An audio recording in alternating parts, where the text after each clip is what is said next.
On this vote, the ayes are 50, the nays are 48. The nomination of Brett M. Kavanaugh of Maryland to be an Associate Justice of the Supreme Court of the United States is confirmed. The Senate has voted to confirm Brett Kavanaugh to the U.S. Supreme Court 50-48, cementing a conservative majority on the bench and ending a highly charged confirmation process that has only divided Americans.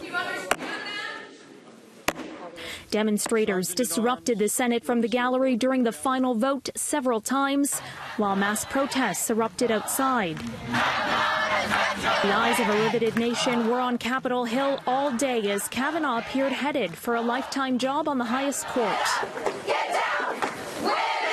After an ugly battle over Kavanaugh's nomination that gripped the country and left the Republican and Democratic parties poisonously divided, I'm not just here for me. Winning confirmation was near certain, as crucial senators announced Friday they'd vote yes, despite accusations of sexual misconduct leveled against the judge. Brett Kavanaugh will work to lessen the divisions in the Supreme Court so that we have far fewer 5-4 decisions. Mr. President, I will vote to confirm Judge Kavanaugh. Protesters flooded the halls of the Senate, chanted outside the Supreme Court, and swarmed the streets of D.C. today, vowing rage in the November midterm elections, in which Democrats are trying to take control of Congress from the Republicans. Demonstrators using their Cancel Kavanaugh hashtag in a last-ditch effort to convince their senators to vote no are pledging the fight is far from over. I think there's going to be a huge consequence for Republicans on November 6th. They're really going to pay the price for this decision. This was a very short-sighted decision. Democratic members of the Senate forced an overnight debate on the Senate floor ahead of the vote to continue to voice their opposition, even as their defeat looked more and more likely. Today, in just a few hours, the United States Senate is going to turn its back on righteousness.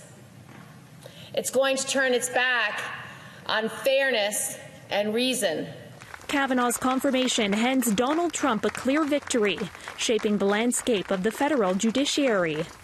He tips the balance on the courts to a 5-4 majority in favor of conservatives over contentious issues, such as abortion access for women, immigration, and Trump's attempt to ban transgender people from the U.S. military. Obama-appointed Supreme Court Justice Elena Kagan stressed the need for the court to remain impartial while speaking at Princeton University on Friday. This is a really divided time, and part of the court's strength and part of the court's legitimacy depends on people not seeing the court in the way that people see the rest of the governing structures of this country now. Still, opponents of Kavanaugh say they won't go quietly. The Women's March organized for hundreds of protesters to climb over the police barriers and storm the Capitol steps today while chanting, "Vote them out." They assume over 200 people were arrested doing so. And now they say they're just going to bring their rage to the polls in November.